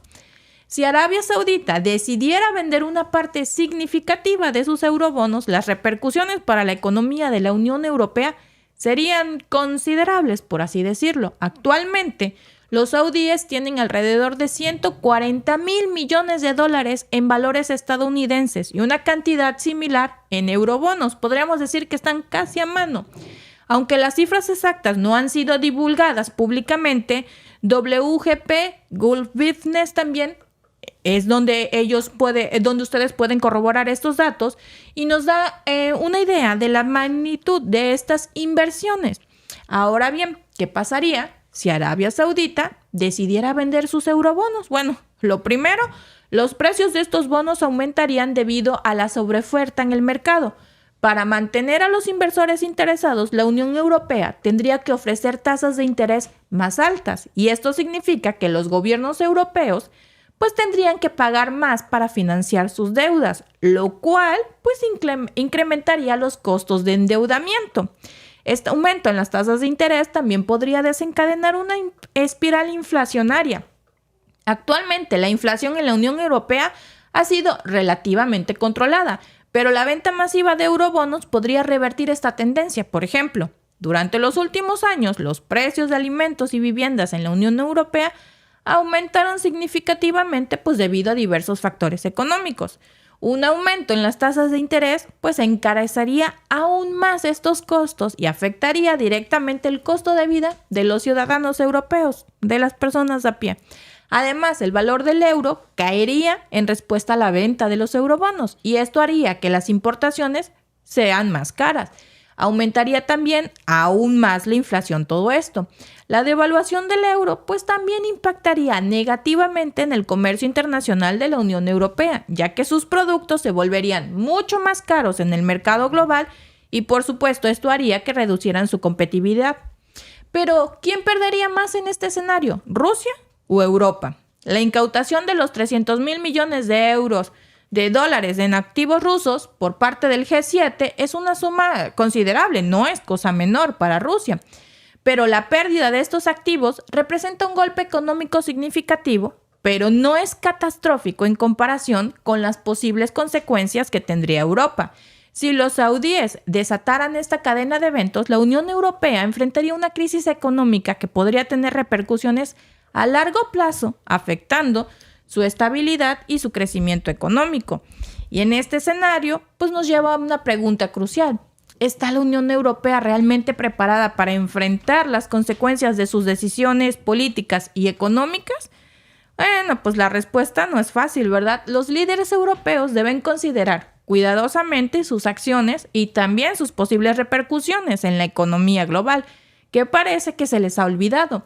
Las decisiones tomadas en las cumbres internacionales pueden tener consecuencias a largo alcance y la Unión Europea debe estar preparada para enfrentar los desafíos que se avecinan si siguen creyendo que son realmente intocables y que las decisiones que toman en esas salitas con aire acondicionado, con muchísimas reflectores, no van a afectar a la economía. Sí, porque se les olvida que también pueden ser golpeados, que no tienen completamente la sartén por el mango, que hay otros actores internacionales con mucho peso, como es Arabia Saudita, que no están dentro de su carril, que están fuera de la fotografía.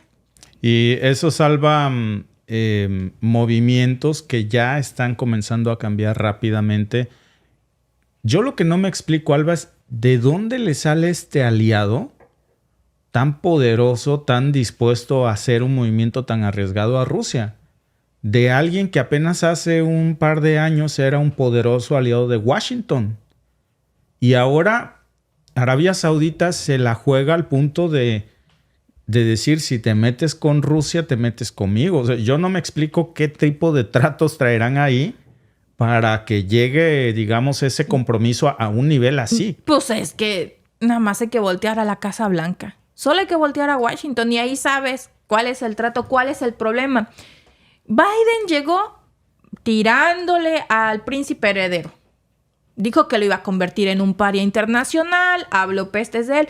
No estoy diciendo que sea una blanca paloma. No hay blancas palomas y menos en la política. Pero bueno, no puedes llegar a pelearte con el príncipe heredero de un país tan importante. Sobre el cual descansa la base monetaria de tu... Exacto. Del cual depende los petrodólares. No puedes llegar a insultarlo y ya luego decir que no. Si tú tienes la sartén por el mango con el petróleo y tienes todo el petróleo del mundo, por lo menos más de la mitad en tu bolsillo, bueno, te puedes dar el lujo. Pero para tener ese lujo, necesitas tener a Arabia Saudita de tu lado. No te puedes echar un alacrán de esos encima nomás porque sí. Pues mira. Y el señor se le olvidó. La política es para ser aliados. Y este señor no llegó a ser aliados. Llegó a pelearse con todo el mundo. Con el primero que le dijo fue Arabia Saudita. Sí. ¿Tú crees que se le va a olvidar? No. Por supuesto que no. Pero además de eso, ha estado construyendo relaciones muy sólidas del otro lado, como porque una cosa es que tenga el enemigo, que tenga esta discrepancia con Biden, pero la otra es ya este nivel de bueno, oye, que le van a incautar 300,000 millones de dólares a Rusia. Bueno, pues ni modo por Rusia que solucione sus problemas. ¿Yo qué voy a hacer? Nadie esperaba que Arabia Saudita se metiera en esto ni que se los pedía. A pesar de que otros países son también aliados de Rusia, como China, pero no vimos a China diciendo, Alba, voy a vender todos los bonos del Tesoro estadounidense si le haces eso a Rusia. O sea, a eso me refiero, a ese nivel de compromiso. Ahora, Alba, ¿esta sería una razón suficiente para que la Unión Europea se pusiera en jaque y reconsiderara esa medida? Pues déjame que te cuento algo. Acaba de salir pies por delante, por la puerta trasera, con toda la vergüenza y pidiendo disculpas Rishi Sunak de Reino Unido. Lo patearon en las últimas elecciones, sale pidiendo disculpas.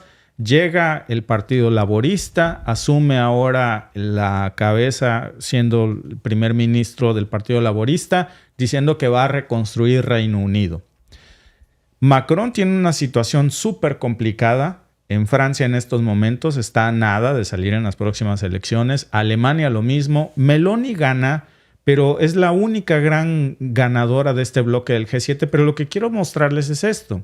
¿Se acuerdan que la semana pasada Viktor Orbán, que es el de la fotografía de Hungría, un país miembro de la OTAN, visitó primero a Rusia, a Putin? Esto generó muchas molestias en la Casa Blanca. Después se fue a China y esto también generó muchas molestias en la Casa Blanca. Y saca este eslogan de hagamos Europa grande de nuevo, igualito al de Trump. No apoya la guerra en Ucrania, aboga por una solución pacífica, es un viejo amigo de Vladimir Putin. Putin lo llama mi muy querido viejo amigo, o de larga data, para ser exactos, le dijo de larga data. Y ahora resulta que al bloque de Viktor Orbán se están sumando ya, vean esa nota, muchísimos otros importantes líderes europeos, como Le Pen.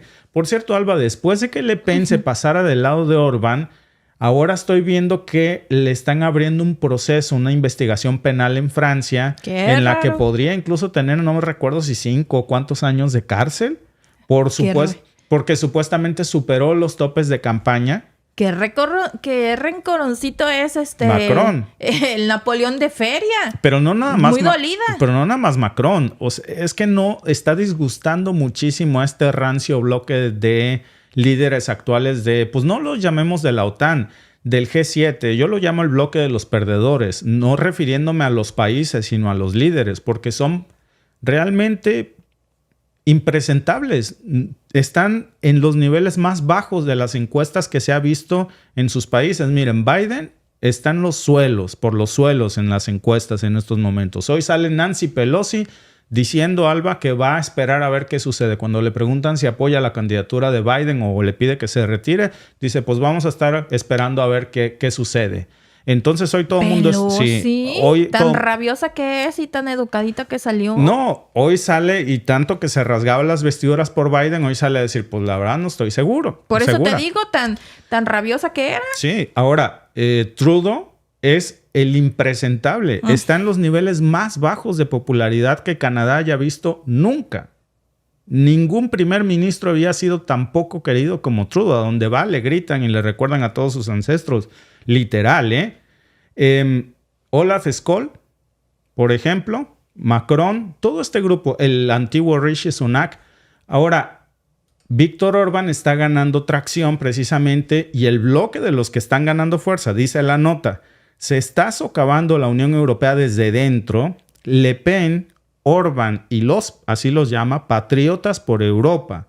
El partido de extrema derecha, Reagrupamiento Nacional de Marine Le Pen, se unió esta semana al campo del primer ministro húngaro Víctor Orbán, que es, por cierto, un aliado en, digamos, esta idea de conversaciones de paz, de dialogar directamente con Rusia, con Putin, para formar un poderoso nuevo bloque de extrema derecha en el Parlamento de la Unión Europea. Sigue hablando la nota. Ahí ya dice, con 84 legisladores de la Unión Europea, será el tercer grupo político más grande parlamentario. El partido francés de extrema derecha, Reagrupamiento Nacional, se unió esta semana al bloque Patriotas por Europa de Víctor Orbán. Y ahora, Alba, lo que voy. ¿Cómo crees que va a tomar este grupo Patriotas por Europa esta noticia de Arabia Saudita? ¿Se irá a jugar el trompo de decir, pues sí, que incauten los activos rusos? Orbán, que tiene este vínculo, digamos, de canal de diálogo con Putin, pero que además ninguno de esos quiere ver cómo le saltan la tasa de interés del 4 al 10%. Claro. ¿Qué cuentas va a dar el sucesor de Rishi Sunak si Rishi Sunak dejó Reino Unido hecho un desastre a una tasa inflacionaria que te gusta del 4%, tasa de interés, perdón, del 4%, y ahora de la noche a la mañana le brinca al 10%? Por supuesto que es una medida poderosísima. Claro. No, y honestamente también Arabia Saudita se las está regresando muy bien. Hablábamos de 300,000 millones de dólares, y si le haces la cuenta, Arabia Saudita les anda dando por el mismo monto, porque tiene 140,000 de Estados Unidos más 140,000, pero son euros, millones de euros en la Unión Europea. Nada más ahí tiene más Arabia Saudita. Entonces, si empieza a vender, sí les dan la torre. Pero hay otra cuestión. En el tema de las incautaciones de activos, no es dinero del gobierno ruso. No. Es gobierno de particulares rusos. Es dinero de particulares rusos. Sí, de oligarcas. Sí. En el caso de lo que habla Arabia Saudita son eurobonos. Es dinero del gobierno. Exacto. Es deuda emitida. Porque el otro dice, Rusia, bueno, pues lo siento por los oligarcas, porque esa lana no era mía, pues ya te fregaste, maestro, ni modo. ¿Para qué no sacas tu dinero a tiempo?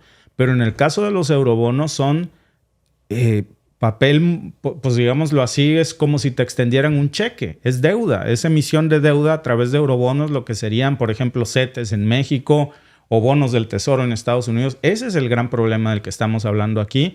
Y vamos a ver en qué termina esta situación, Alba, porque me parece que esto sí que nadie lo esperaba. No, y se va a poner muy, muy interesante, porque imagínense, no es lo mismo que le roben a los millonarios rusos, que sí los está defendiendo el gobierno, que sí todo lo que quieras, porque son ciudadanos rusos, a que les vendan los bonos, por decir así, pues sí son bonos, los eurobonos que se los venda Arabia Saudita, porque el descalabro es directamente sobre el gobierno, no sobre los millonarios, o sea, sobre el gobierno, sobre los millonarios, sobre los no millonarios, es un descalabro completo.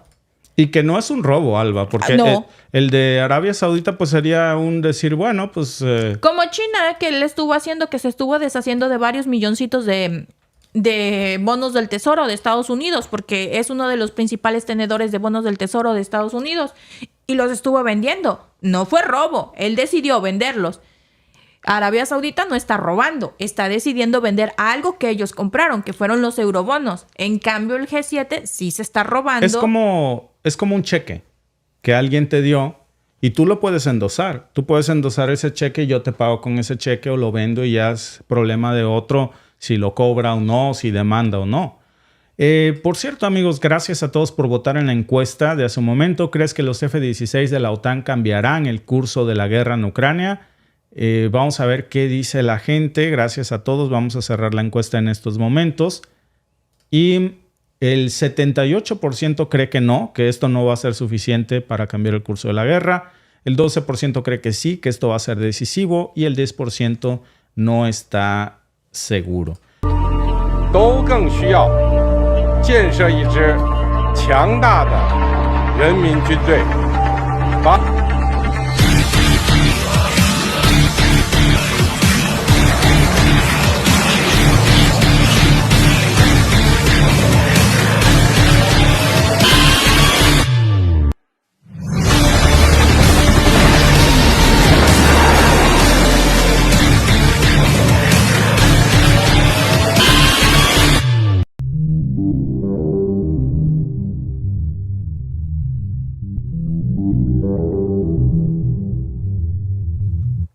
China está al borde de una confrontación directa con la OTAN. Ya nos había dado unas pistas hace unos días cuando hablábamos acerca de qué estaban haciendo las tropas de China en Bielorrusia.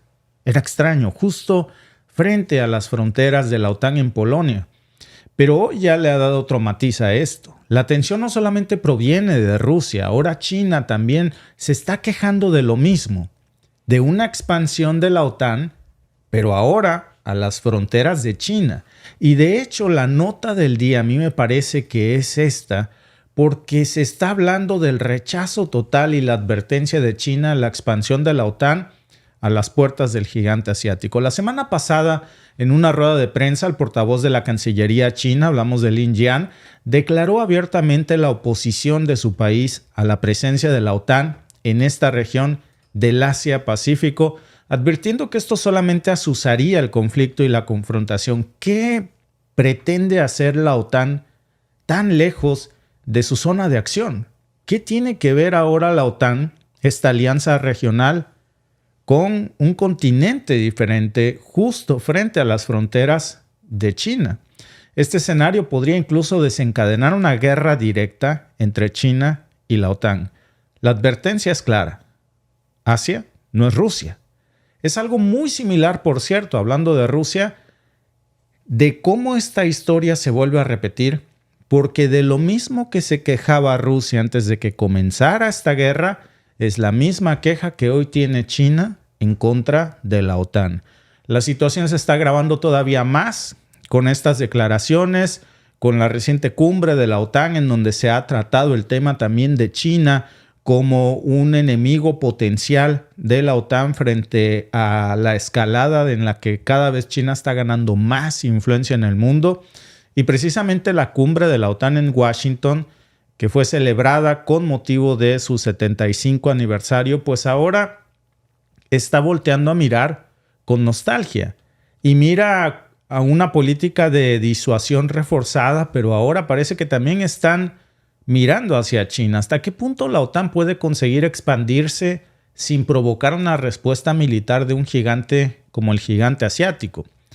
En su declaración inicial, Lin Jian dijo que le pedía a la OTAN a mantener su naturaleza defensiva y sugirió que la organización debería enfocarse en labores prácticas que favorezcan la paz y la estabilidad y la seguridad mundial, en lugar de trasladar su influencia militar a Asia-Pacífico. Esta preocupación de China no es infundada, hay que decirlo. La expansión de la OTAN es vista por Pekín como una estrategia para, al igual que como lo hicieron con Rusia, rodearlos y contener su poder creciente. ¿Qué dice la OTAN? Que eso puede desestabilizar la paz mundial. No, lo que puede desestabilizar es la hegemonía de la OTAN. Y esto afectaría la prosperidad si pudiéramos decirlo así, de los países del G7. Aunque no están precisamente en una época, no estamos en una época de prosperidad. La cumbre de la OTAN sigue precisamente en estos momentos. Se está realizando hasta el 11 de este mes con la participación de 32 jefes de Estado y de Gobierno. Las sesiones de trabajo tienen como objetivo principal fortalecer las políticas de disuasión y defensa, y además se está celebrando un Consejo OTAN-Ucrania y también una reunión con socios del Pacífico, donde por cierto también está Israel, y el desafío que representa China va a estar en el centro de estas discusiones. China ya cuestionó recientemente los valores de la OTAN, la acusó de dibujar líneas ideológicas y de crear conflictos. Esta crítica está reflejando las crecientes tensiones entre Pekín y la Alianza Atlántica y la expansión militar de la OTAN, de la que China se queja. Su creciente influencia económica por parte de China es lo que realmente le preocupa a la OTAN, y también hay que decirlo, su estrecha relación con Rusia, que son factores que han elevado las preocupaciones de la OTAN. En mayo pasado, también hay que recordar que durante una parada en Serbia, Xi Jinping, y lo hablamos en este podcast en su momento, había recordado el bombardeo de la embajada china en Belgrado por parte de la OTAN en 1999, y en esa ocasión, en ese lugar, Xi Jinping prometió que nunca iba a olvidar ese acto y subrayó que todavía había heridas abiertas en la historia que seguían influyendo mucho en la relación entre China y la OTAN, que aún no han sanado cuando se abren nuevas. China siente, por supuesto, y es lo que perciben que la expansión de la OTAN, ahora ya no en las fronteras de Rusia, sino que ahora van a expandirse a Asia-Pacífico, es una amenaza directa a la seguridad y la estabilidad. China ha llamado a la OTAN creador de guerras y asusador de conflictos. Es una preocupación que no es nueva. La historia de la OTAN con Rusia yo creo que nos da más o menos un paralelismo muy preocupante de lo que podría pasar con China si no se hace algo, si no se cambia de actitud. La expansión de la OTAN en Europa, pues todos no sabemos en qué terminó esta historia y sigue creciendo, sobre todo en Europa del Este. Cada vez se acercaron más a las fronteras rusas hasta que estalló un conflicto. Esa ha sido la queja constante del Kremlin y la tensión principal de la guerra en Ucrania. Rusia argumenta, muchas veces lo ha dicho, que la expansión de la OTAN justo en sus fronteras pues era una provocación y una amenaza a su seguridad nacional. Lo mismo hubiese percibido y lo hizo en su momento Estados Unidos cuando la Unión Soviética se acercaba a sus fronteras o a sus costas, por ejemplo, con la guerra de los misiles en Cuba. Es una percepción que ya ha contribuido a conflictos precisamente como el que vemos y analizamos todos los días en Ucrania, y ahora China teme que un movimiento similar en Asia-Pacífico pueda terminar en la misma historia que se repitió, que se vio en Rusia, pero que ahora veamos la versión china.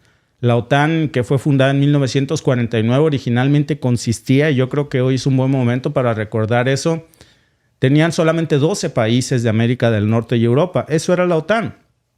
Cuando termina la Guerra Fría, comienza la OTAN a crecer de una manera drástica. Empieza a incorporar a muchos países de Europa del Este, países que antes eran parte de la URSS, aun cuando le había prometido a la URSS que no se iba a expandir ni un centímetro hacia sus fronteras y que ninguno de los países que antes formaban parte de la URSS iban a ser de la OTAN.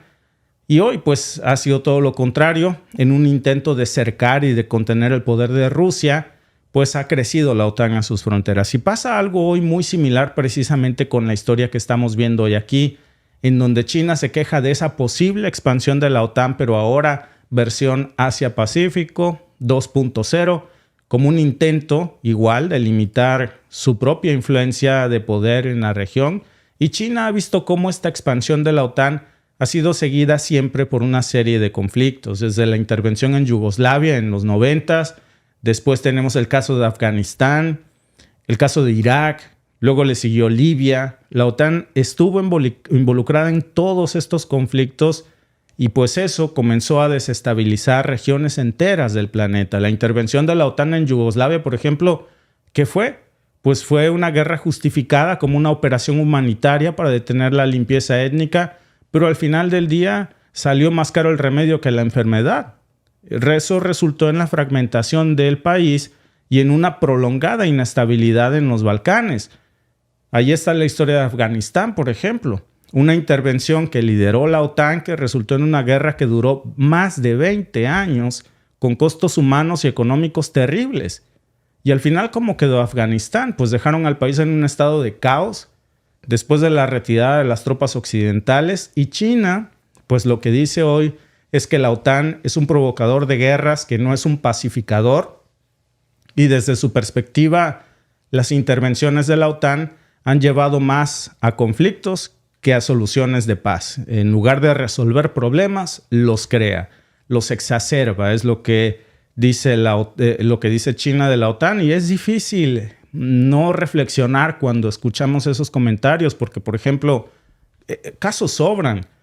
Ya lo hemos platicado mucho aquí, pero si vemos lo que pasó también en Irak, donde una supuesta intervención liderada por Estados Unidos y apoyada por los miembros de la OTAN en el 2003, con el supuesto argumento de que Irak tenía armas de destrucción masiva. Después se descubrió que eso era un chisme creado por la propia propaganda de medios de comunicación occidental.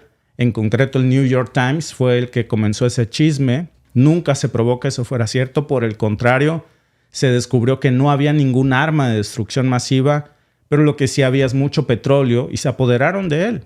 Y al final lo que quedó fue la destitución de Saddam Hussein, pero también una guerra civil prolongada y el surgimiento de grupos terroristas como ISIS, que hasta hoy estamos lidiando con eso. Es decir, crearon un monstruo. Y esto contrasta mucho con los esfuerzos que se dice que son de paz. La OTAN ha tenido muchos casos de provocaciones de guerras duraderas y pocos éxitos en facilitar negociaciones y crear espacios para el diálogo y la paz. El caso más claro lo tenemos hoy en Rusia. En lugar de que se promueva una mesa de paz, se está tratando de financiar un conflicto duradero. Ahí tenemos, por ejemplo, el único caso que yo creo que pudiéramos nosotros hablar y decir que de alguna manera en toda su historia la OTAN sí hizo algo bueno por pacificar al mundo, sería los acuerdos de Dayton, que pusieron fin a la guerra de Bosnia.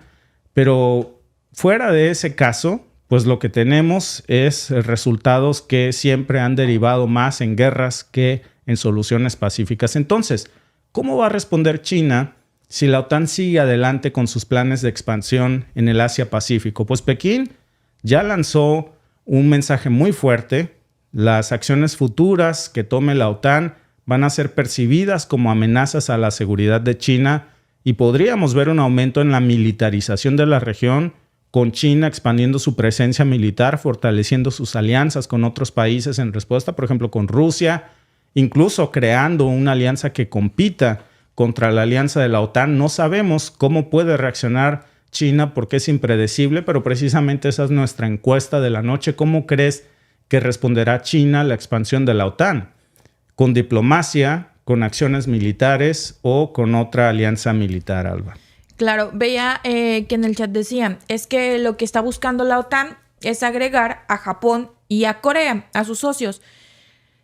Según los mismos fundamentos de la OTAN, esto es imposible, pero ya saben que para ellos nada es imposible, ¿va? Pero no se puede porque ellos están fuera del Atlántico Norte.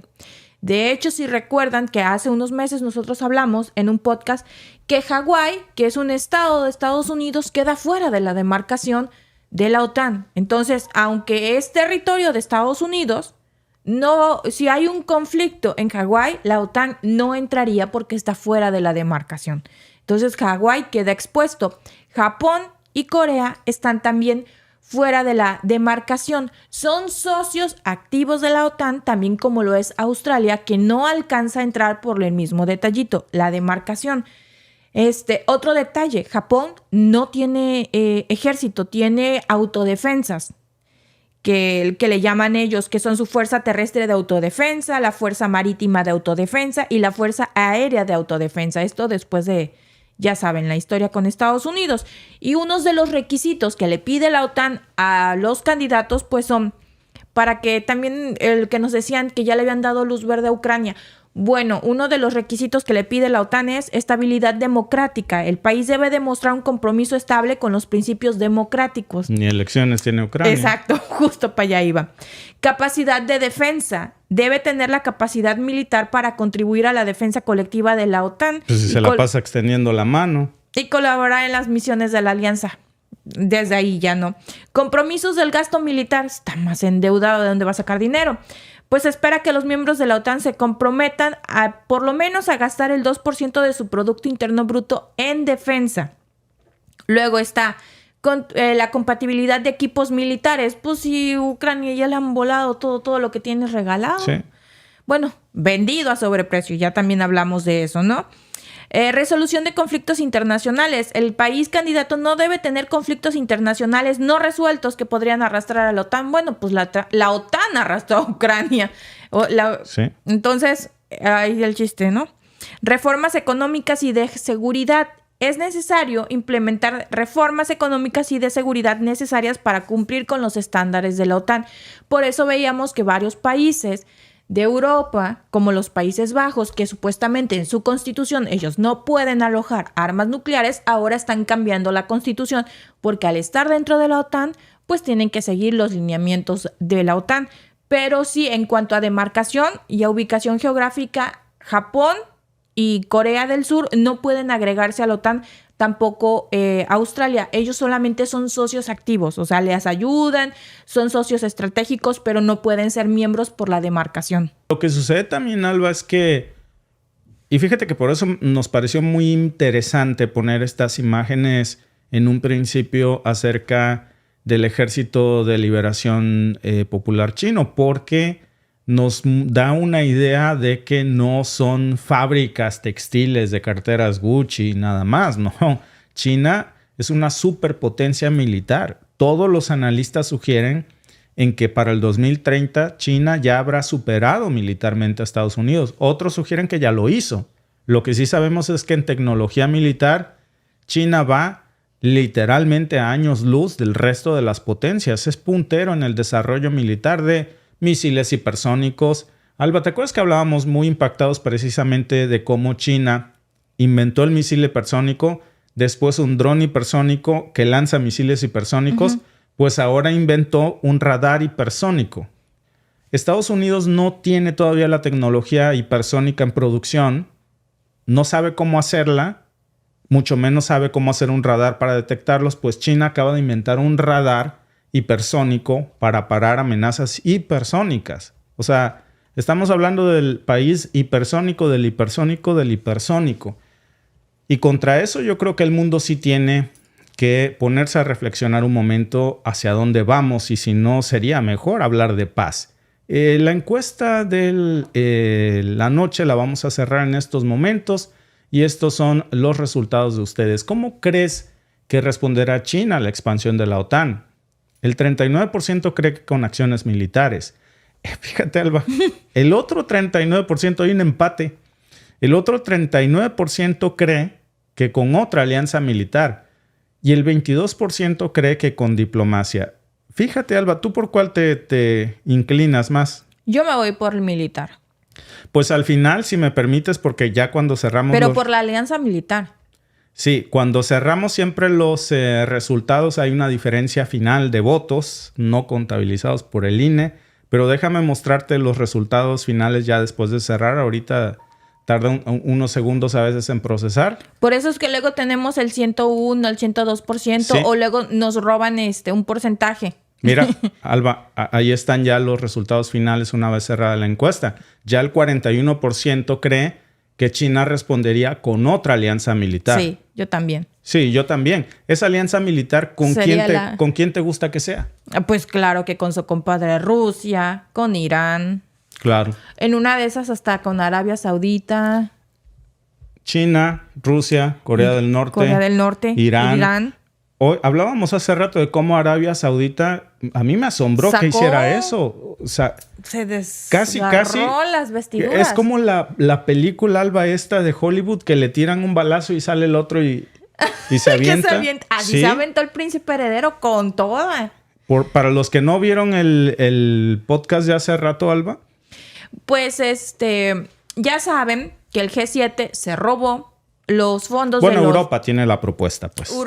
Europa tiene la propuesta de robarse los 300 mil millones de dólares incautados de los oligarcas rusos que tienen. Entonces, pues están diciendo que ese dinero pues se va a utilizar para financiar a Ucrania.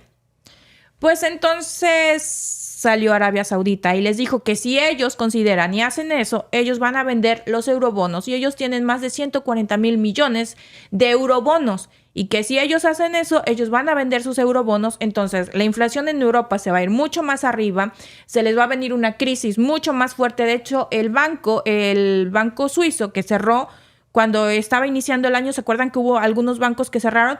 Bueno, pues cerraron porque muchos inversionistas de Arabia Saudita y de China decidieron retirarse. Entonces hicieron quebrar al banco.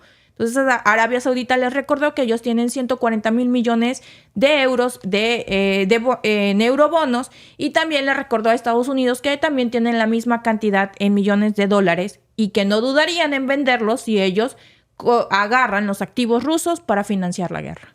Pues mira, Alba, no hay un escudo fancy, no hay un estatuto, no hay un papel que diga este es el bloque del eje del mal, como lo denomina Occidente. Pues es que depende de dónde. Pero lo que sí, mires. que a la hora de los trancazos, como decimos en México, parece que su barrio los respalda. Y que es un barrio pesado. Sí. No es cualquier barrio. Porque yo no me imaginé esa reacción de Arabia Saudita. Francamente, yo digo, ¿qué nivel de acuerdos traerán o qué compromiso tiene exactamente Arabia Saudita? Porque sí, puede ser muy mi cuate, muy mi aliado, pero oye, ¿supiste que sancionaron a Rusia que le quieren quitar 300 mil millones de dólares? Ah, pues qué mala onda. Pues no es mi lana. Tampoco me voy a meter. Pero sí, esta ya nos habla de un nuevo bloque. Pues bienvenidos al bloque del nuevo orden multipolar. Alba. Así es. Amigos, muchas gracias por unirse a nuestros podcasts del día y nos vemos mañana con más información. Hasta luego. Adiós.